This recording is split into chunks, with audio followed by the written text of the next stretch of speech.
नहीं, मेरा नहीं ख्याल, क्योंकि कई दफ़ा ऐसा होता है कि विकेट अगर फ्लैट हो ना बिल्कुल, तो फास्ट बॉलर को उससे मार पड़ती है, क्योंकि उसको बाउंस वगैरह नहीं मिल रही होती। लेकिन जो ज़रा मीडियम पेसर्स होते हैं या मीडियम फास्ट होते हैं, वो उसी विकेट पे they can do well, they do better at times, जी। बिकॉज बॉल रुक के आती है फिर। वो एकदम से आती नहीं है वहां पे, अगर विकेट स्लो डाउन कर रही होगी तो जो मीडियम पेसर है आपका, वो कई बारी वहां पे ज्यादा बेहतर भी परफॉर्म कर लेगा। पाकिस्तान ने ये सोचा होगा, मैं सोच की बात कर रहा हूँ, मुझे पता नहीं है। इंडिया को क्लास स्पिनर्स खेलने की आदत है, तो वो शायद उनको बड़े आराम से खेल लेंगे। लेकिन अगर हम ऐसे बॉलर्स रखते हैं जिनकी बॉल विकेट से रुक के आएगी ऊपर और बल्ले पे पूरी नहीं आएगी, तो वहां पे हमें शायद ज्यादा चांस मिले। देखिए, आप जब भी टीम कॉम्बिनेशन करते हैं ना उमर, तो एक फैक्टर होता है उसमें सिर्फ, वो होता है उम्मीद का, होप का। आप उम्मीद करते हैं कि यार ये जो आप कॉम्बिनेशन खेल रहे हैं ये चल जाएगा। बट पाकिस्तान हमेशा या उम्मीदों पे रहता है या दुआओं पे रहता है। पाकिस्तान को चाहिए कि अपनी स्किल सेट के ऊपर भी कोशिश कर ले, और वो भी करना शुरू कर दे। लेकिन अब आपने मुझे कहा कि फखर का गलत आउट दिया है, जी। वो क्या हुआ बताएं जरा नाजरीन को, और मुझे दोनों बताएं। वो ऐसा है कि हम पिछले काफ़ी दिनों से देख रहे हैं, जब से एशिया कप चल रहा है, कि जो भी अपील होती है, हमारे खिलाफ जो भी अपील है, अंपायर का वतीरा बन गया है कि उसने हाथ खड़ा करना है आउट के लिए। और हम भी पीछे यही बात कर रहे थे कि मैं बाकायदा तौर पे लग रहा है कि संजू सैमसन ने जब कैच पकड़ा है तो पहले बॉल हिट कर रही थी। अभी मैं सुन के आया हूँ कि वकार यूनस भी बार बार कमेंट्री बॉक्स में यही बात कर रहे थे कि जब बॉल कैरी नहीं हुआ ना उनके ग्लव्स के अंदर, और पहले जो है वो ग्राउंड को हिट किया, बाद में उन्होंने कैच पकड़ा। सब ये बात कर रहे हैं, और अंपायर के पास, जिसके पास तकरीबन को 27-28 कैमरास होते हैं, वो 4 एंगल से देख रहा था, उसको नजर नहीं आ रहा। इसके पीछे क्या मंतक नजर आती है? क्या अंपायरिंग का लेवल तो वैसे ही बहुत नीचे गया हुआ है, क्या यहां पर भी बीसीसीआई इन्फ्लुएंस कर रहा है?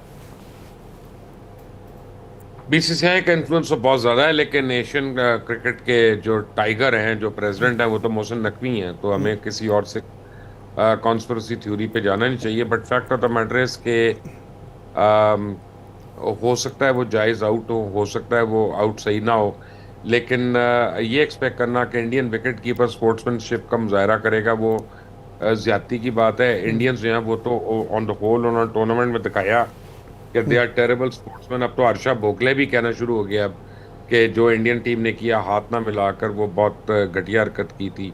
And you know he is proud of it. Ricky Ponting ने सबसे पहले इसको पॉइंट आउट किया था।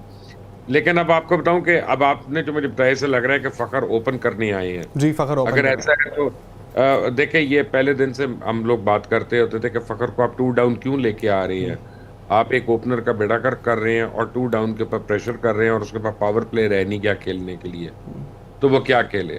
यहाँ पे आपने उसको 2 ओवर दे दिए, उसने 2 ओवर्स में आपको 4-5 शॉट्स मार के दिखा दिया कि जो ट्रैक है वो कितना इजी है और खेलना कैसे है। अब अगर इतना इजी ट्रैक है, तो देखना ये है कि जब इंडिया सेकंड बैटिंग करता है, तब तक ये विकेट ऐसी ही रहती है, बाउंस वगैरह में इवन रहती है कि ये अनइवन हो जाती है या लो रहना शुरू हो जाती है।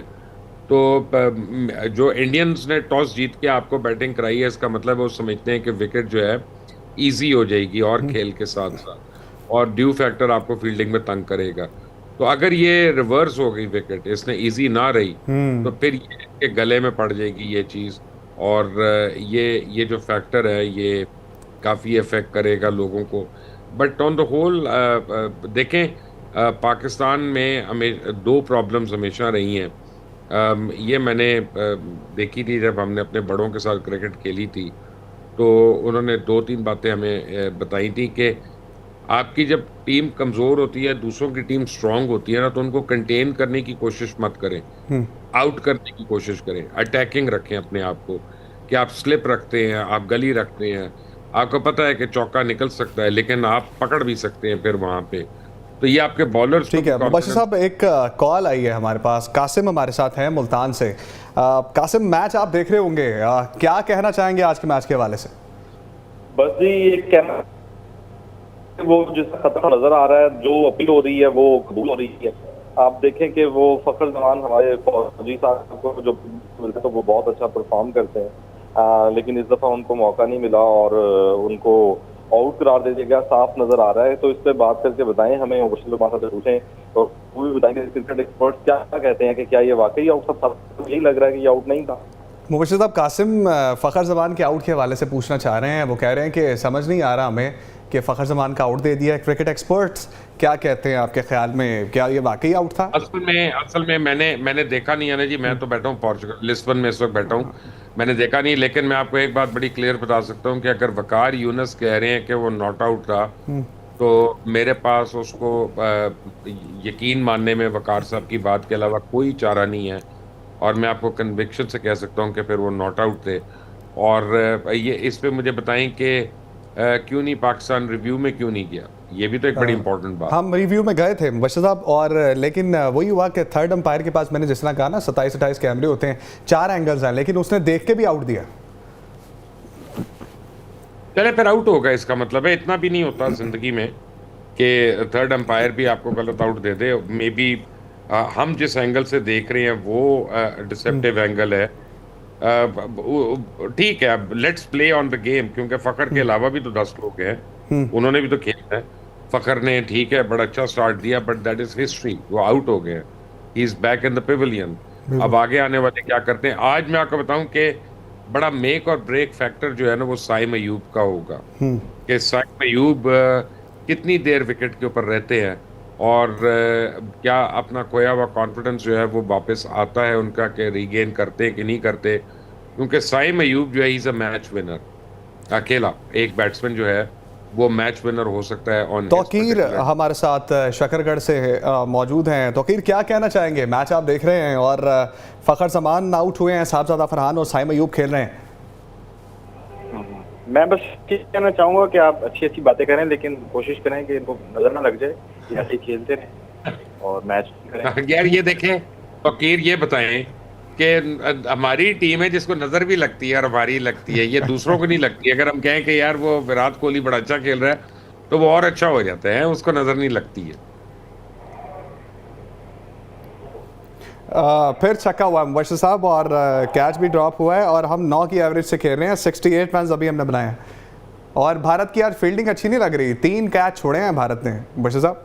अब मुझे बताएं कि कितने ओवर्स में 68 हुए हैं। 7.3 over, 68 run, 1 down. That is a very very high average. That is a very very high average. और ये मैंने कहा कि साइम अयूब का विकेट पे होना ये बहुत इंपॉर्टेंट है और क्रिटिकल है। अगर ये 15 ओवर तक विकेट पे रह जाते हैं तो गेम का कम्प्लेक्शन बदल जाएगा इंशाल्लाह।